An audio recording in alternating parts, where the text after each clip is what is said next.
Hi, I'm Jace Levitt. I'm with the senior IMTV class in Greenville and Channel 5 and the Veterans Digital Library, and I'm here with Tanner Hogue. Today we're on our way to the 119th VFW convention, and we have stopped off to talk to Tanner Hogue, and we're going to just start off with some questions. So, if you would, tell us about your early life, where you were born, where you grew up, and your parents and stuff like that. Sure. Yeah, thank you for your time. I'm Tanner Hogue. I served in the U.S. Army. I grew up not far from here in Dubuque, Iowa, was my hometown, and lived there all through junior high years, and then moved over to Benton, Wisconsin for my high school years. Joined the Army right after high school and served as a military police officer in various locations. I served 18 and a half years and was wounded in Iraq in 2003, and so I didn't quite make my 20th year, but had a good experience and served in many different capacities. So, for the people watching it, can you tell us kind of a little bit of what happened to you towards the end there? Sure. In 2003, November 8, 2003, I was serving as a protective service detail with our battalion, and I was injured by an improvised explosive device, or otherwise known as a roadside bomb. And after being injured, I was recovering for about a year in various hospitals, and after recovering, I went on to serve some time at the Military Police Academy as an instructor, and then actually went on to deploy once again to Afghanistan, and that kind of was the ending point of my career. Was there anything in particular that made you want to go into service? Sure. Growing up, I always wanted to be a police officer, and as I got older, I kind of had two dreams of two career aspirations. I wanted to either be a police officer or an architect, and so I always told my parents about that, and really it was that my parents really couldn't send me to college, and the Army really didn't have a need for an architect, so the choice was real easy. They said, sure, we have military police officers, and we can also help you out with that college money. So it was just kind of childhood dreams, and then just kind of some help to achieve those goals at the end there, and that's kind of how I made my decisions. So, after you got injured, you were taken care of by a couple of different organizations and stuff like that. Who were those people, and how they help you? Sure. As far as medically, or yeah, medically. Yes.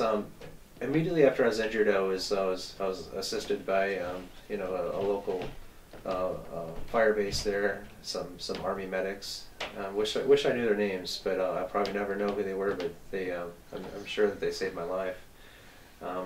I spent 24 hours in the Baghdad hospital, kind of getting saved and making sure I was stabilized. And from there, I spent a week in Landstuhl, Germany hospital, where they just kind of worked to kind of save my arm and reconstruct it. And then I went on to go to Walter Reed Army Medical Center in Washington, D.C., where I spent 9 months there, just having bone grafting and having hardware in place just so I could actually keep my arm and have better use and have full use of it.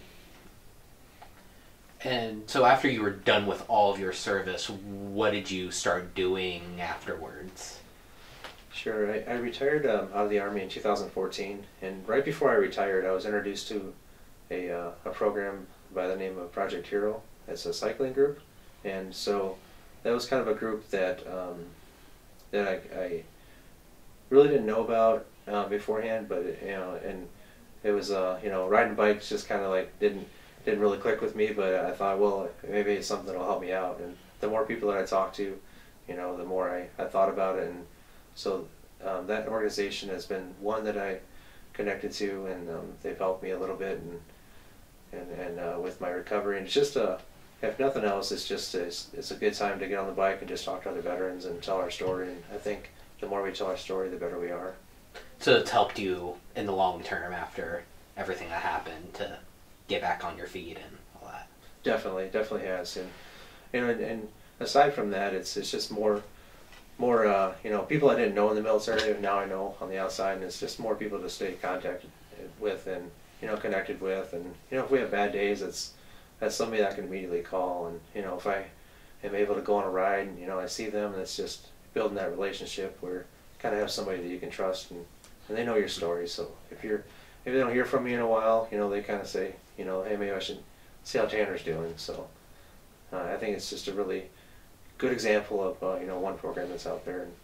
And other than that, I like to run a little bit, so I do that a little bit on my free time. And besides that, I just kind of always tell people I'm just trying to figure out what's next. What I want to do when I grow up. So if you could go back, would you still be in the military? Definitely, yes. I'd do it all over again if I could, and wouldn't change anything. When I was first injured, I was mad, I was angry, and it took a lot of therapy to get over that. And so I finally got to that point where I forgave that person that set the bomb off, and so I moved past that, and so I would serve all over again if I could. So what unit did the accident occur in? Sure. So kind of my story, I initially did 5 years, and I thought that's it. I joined for the college money, I got out, and I came back in when the Iraq War kicked off, and so I deployed with the 716th MP Battalion, and that was ironically the unit that I left the Army with right before I got out, but it was like a family to me. So if I was going to come back in, I definitely wanted to be with the 716th MP Battalion, peacekeepers once again, and so I deployed with them, met up with them over in Iraq, and so the 716th is who I was with when I was injured, and after I was injured, went back to the Fort Campbell and was with them again, and so they took care of me, and they're kind of like my family. So after your accident, how many years were you still serving? I was in 18 and a half years total, so 13 years longer or so. Okay. After injured. Okay. Anything else you'd like to add? Tell people? Well, I definitely want to thank you for your time today, and I appreciate you coming here to Galena, Illinois to visit. I appreciate your efforts in this project and everybody else's, I just think it's important for veterans like myself to tell our story, for other veterans to hear, other people. And I think the more that we tell our story, the more we heal. And so I would encourage other veterans to do the same. Well, thank you for talking with me. Appreciate your time. Nice meeting you. You too.